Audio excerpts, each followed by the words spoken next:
اعوذ باللہ من الشیطان الرجیم بسم اللہ الرحمن الرحیم۔ سورۃ الفتح۔ تمہیدی باتیں میں پہلے عرض کر چکا ہوں۔ یہ سورہ مبارکہ نازل ہوئی ہے صلح حدیبیہ کے بعد۔ اس کی جو تاریخی پس منظر ہے صرف یہ چند جملے کفایت کریں گے۔ سن 5 میں غزوہ احزاب کے بعد یہ حضور نے صحابہ سے کہہ دیا تھا کہ اب قریش میں وہ دم نہیں رہا کہ اب دوبارہ وہ تم پر چڑھ کر آئیں اور حملہ کریں۔ لن تغزوکم قریش بعد عامکم ھذا ولکنکم تغزونہم۔ اب انیشیٹو تمہاری طرف سے ہوگا۔ وہ انیشیٹو حضور نے لیا ہے سن 6 میں۔ آپ نے عمرے کا احرام باندھا اور آپ کے ساتھ 1400، عام طور پر زیادہ بیان ہوتا ہے لیکن بعض روایات میں 1800 صحابہ احرام باندھ کر چلے کہ ہم عمرہ کرنے جا رہے ہیں۔ یہ گویا کہ ایک ٹیسٹ تھا کہ اب قریش کرتے کیا ہے۔ آپ احرام کے لیے اپنی منزل بہ منزل کرتے ہوئے پہنچ گئے حدیبیہ تک، وہی جگہ جہاں پر کہ پھر صلح ہوئی۔ ادھر قریش کے لیے جو ہے ان کی جان پر بن گئی۔ پہلی بات تو یہ کہ ان کی روایات کے خلاف تھا کہ کوئی آئے عمرے کی نیت سے اور ان کو روک دے، یہ عرب کی روایت نہیں تھی۔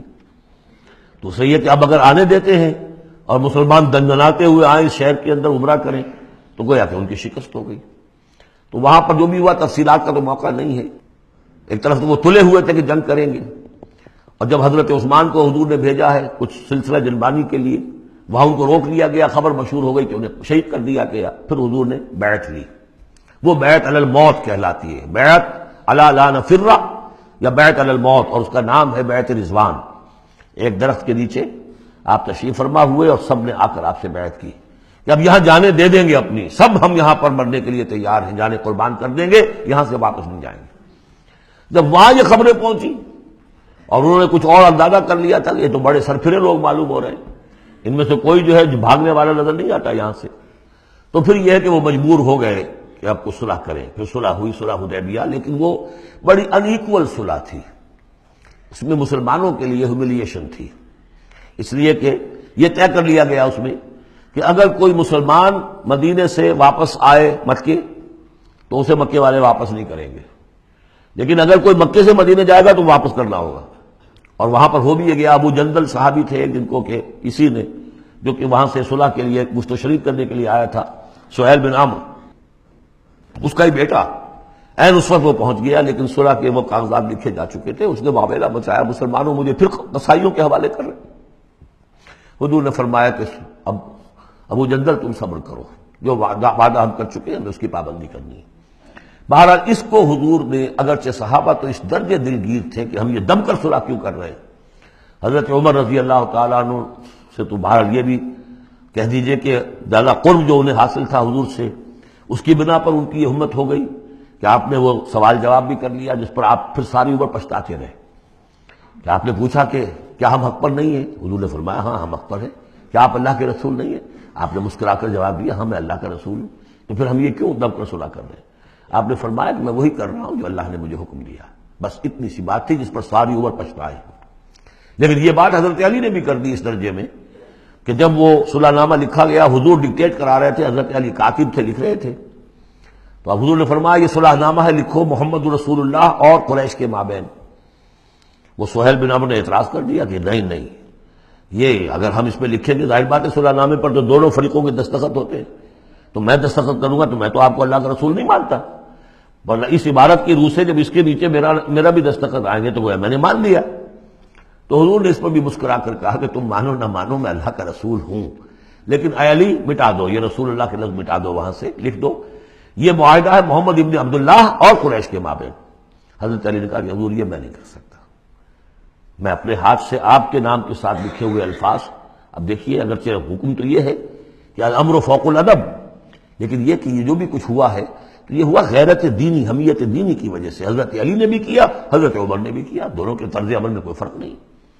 لیکن بہرحال اس کے بعد جو ہے صلح ہوئی ہے، اور مسلمانوں کے دل اگرچہ اس پہ بہت ہی رنجیدہ تھے، اور یہ بات بھی بڑی عجیب تھی کہ وہی احرام کھول دیے گئے، وہی قربانی کے جانور جو ہیں، تو اب اس پر جو ہے یہ آیت سورت اتری ہے، اور پہلا لفظ یہ ہے انا فتحنا لک فتحا مبینا، مسلمانوں کی دلجوئی کے لیے کہ تم جسے سمجھ رہے ہو کہ دب کر صلح کی ہے، حقیقت حال کے اعتبار سے تو اے محمد ہم نے آپ کو بڑی روشن فتح عطا فرمائی، آج ہم اسے انٹرپریٹ کر سکتے ہیں روشن فتح کس اعتبار سے کہ ٹریٹی کے معنی یہ ہے کہ مصالحت یا صلح ہوتی ہے دو فریقوں کے درمیان جو ایک دوسرے کو ریکگنائز کریں. اس کا مطلب یہ ہے کہ قریش نے ریکگنائز کر لیا that Muhammad is a power to reckon with, اور یہ بہت بڑی بات ہے. قریش نے تسلیم کیا، اور تسلیم کرنا جو ہے یہ اللہ تعالیٰ کی طرف سے فتح عظیم ہے. انا فتحنا لک فتحا مبینا لیغفر لک اللہ ما تقدم من ذنبک وما تاخر. اب دیکھیے یہ ذنب کا لفظ یہاں پہ دوبارہ آ گیا تاکہ اللہ تعالیٰ بخش دے آپ کو جو پچھلے ہوئی آپ کی کوئی کوتاہیاں یا گناہ یا جو بعد میں ہوئی. وَيُتِمَّ نِعْمَتَهُ، جو پیچھے رہے گناہ ان کو بھی بخش دے. وَيُتِمَّ نِعْمَتَهُ عَلَيْكَ، اور تاکہ اللہ تعالیٰ اپنی نعمت کا اتمام فرما دے آپ پر. وَيَهْدِيَكَ صِرَاطًا مُسْتَقِيمًا، اور آپ کو ہدایت دے سیدھے راہ کی طرف. اب یہ ہے پھر ایک اشکال پیدا ہوتا ہے کہ حضور صلی اللہ علیہ وسلم تو پہلے ہی سیدھی راہ پر ہیں، پھر یہ کہ تمام اہل ایمان حضور کے ساتھ سیدھی راہ پر چلے آ رہے ہیں، اور سیدھی راہ پر چلتے ہوئے اب اہل ایمان کو بھی حضرت ابوبکر کو بھی آپ کے ساتھ چلتے ہوئے کتنے برس ہو گئے؟ 18 برس ہو گئے. تو اب ان کے معنی کیا ہو گئے؟ تو اس پہ بہت سی بحثیں ہیں، یہ تو اب میں تفصیل میں نہیں جا سکتا. میری توجہ وہی ہے جو میں اس سے پہلے سورہ محمد میں کر چکا ہوں ضم کی، کہ یہ جو جد و جہد ہوئی ہے اس میں اگر کہیں کوئی خامی کوتاہی کسی کی طرف سے ہوئی ہے، چاہے وہ کسی اور مسلمان کی طرف سے ہوئی ہے، صاحب ایمان کی طرف سے ہوئی ہے، غلطی ہوئی ہے، خطا ہوئی ہے، ان سب کی اب اللہ تعالیٰ تلافی فرما دے گا. یہ فتح مبین جو ہے وہ ان سب کو کور کر جائے گی. اور یہدیہ کا صراط مستقیم، اب آپ کی یہ جد و جہد بالکل سیدھی تیر کی طرح اپنے ہدف کی طرف بڑھے گی. اب اس میں کوئی جو ہے تزلزل نہیں ہوگا، بلکہ آپ کی یہ جد و جہد، اللہ کے دین کی اقامت کی جد و جہد اور اللہ کی حکومت قائم کرنے کی جد و جہد جو ہے سیدھی اپنے ہدف کی طرف بڑھتی چلی جائے گی. چنانچہ یتم نعمتہ، وہ تو ہم پڑھ چکے ہیں، الیوم اکملت لکم دینکم واتممت علیکم نعمتی ورضیت لکم الاسلام دینا. تو دین کا اتمام ایک تو اس شکل میں کہ قرآن میں دین مکمل ہو جائے، شریعت پوری ہو گئی، لیکن اس سے تکمیل نہیں ہوتی اس معنی میں جب تک اس کی ایک عملی ڈیمانسٹریشن بھی مکمل نہ ہو. عملی ڈیمانسٹریشن مکمل ہوتی ہے جب اللہ کی حکومت بالفعل قائم ہو جائے. تو اتمام نعمت جو ہے وہ صرف کتاب کے اندر اس شریعت کا پورا بیان ہو جانا اور نظام کا آ جانا، اس سے وہ اتمام بتمام و کمال نہیں ہوتا جب تک کہ اس کی ایک نشانی، اس کا ایک نمونہ جو ہے، اس کی ایک صورت لوگوں کے سامنے نہ آ جائے، آئیڈیل فارم اس کی جو ہے وہ سامنے نہ آ جائے، اس کا نمونہ سامنے آ جائے. تو اس کے لیے ضروری ہے کہ اب یہ جد و جہد آپ کی جو ہے سیدھی اب تیز رفتاری کے ساتھ اپنے اصل ہدف یعنی اظہار دین لیظہرہ علی الدین کلہ. اور یہ آیت آ جائے گی اس سورہ مبارکہ کے آخر میں بھی کہ ہم نے بھیجا ہی آپ کو ہے محمد اس لیے ہے کہ آپ اللہ کے دین کو غالب کریں. تو وہ اللہ کے دین کے غلبے کی جد و جہد اب تیر کی طرح سیدھی جائے گی. اللہ نے ساری اگلی پچھلی اگر کوئی اس میں کمیاں کوتاہیاں رہ گئی ہیں کسی کی طرف سے آپ کے ساتھیوں میں سے، ان سب کی تلافی کے لیے یہ فتح مبین آپ کو عطا کر دی. وَيَنْصُرَكَ اللَّهُ نَصْرًا عَزِيزًا، اور اللہ آپ کی مدد کرے گا ایسی مدد کہ جس کے لیے کوئی شکست نہ ہو، بڑی زبردست مدد. هُوَ الَّذِي أَنزَلَ السَّكِينَةَ فِي قُلُوبِ الْمُؤْمِنِينَ لِيَزْدَادُوا إِيمَانًا مَعَ إِيمَانِهِمْ. وہی ہے کہ جس نے اہل ایمان کے دلوں میں سکینت نازل کر دی تاکہ ان کے ایمان میں اور اضافہ ہو جائے، تاکہ وہ اور اضافہ کر لیں اپنے ایمان میں، جتنا ایمان ہے اس سے اور بڑھ کر. وَلِلَّهِ جُنُودُ السَّمَاوَاتِ وَالْأَرْضِ.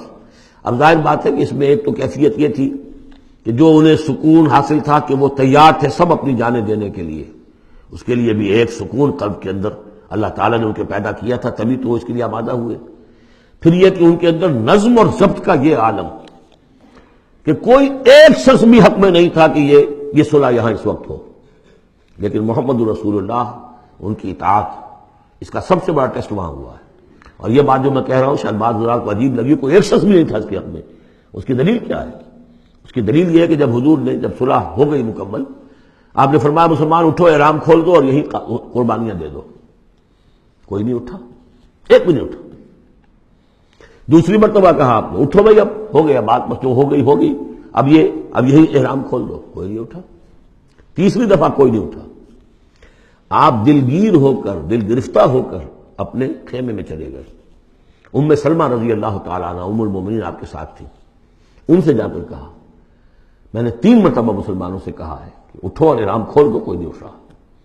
انہوں نے کہا، مشورہ دیا کہ آپ کسی سے کچھ نہ کہیں، اپنی زبان سے کچھ نہ کہیں، آپ اپنا احرام کھول دیجیے. بس آپ آئے باہر آپ نے قربانی دی، احرام کھول دیا، اس پر اب سب اڑ گئے۔ یعنی اصل میں وہ سب کے سب منتظر تھے کہ کیا حضور ہمارا امتحان لے رہے ہیں، یہ کوئی ٹیسٹ ہو رہا ہے، کیا ہو رہا ہے، یا حالت منتظر شاید کوئی نئی صورت پیدا ہو جائے، شاید حالات بدل جائیں۔ لیکن ان کے لیے یہ بڑی انہونی سی بات تھی کہ عمرے کی نیت کر کے ہم نے احرام باندھا ہوا، یہاں کیسے کھول دے رہا ہوں۔ لیکن بہرحال وہ صرف ایک توقف جو تھا وہ اسی درجے میں تھا کہ شاید کوئی نئی صورت پیدا ہو جائے۔ لیکن اس سے ظاہر ہو رہا ہے کہ سب کے دل جو ہیں وہ اس صلح کے حق میں نہیں تھے، وہ تو چاہ رہے تھے کہ اب ہمیں موقع ملے اور ہم یہاں جنگ ہو اور اللہ کے دین کو ہم غالب کریں۔ هو الذي انزل السکینۃ فی قلوب المؤمنین لیزدادوا ایمانا مع ایمانہم وللہ جنود السماوات والارض، اور تمام آسمانوں اور زمین کے لشکر تو اللہ ہی کے ہیں۔ وکان اللہ علیما حکیما، اللہ سب کو جاننے والا اور کمال حکمت والا ہے۔ صدق اللہ العظیم۔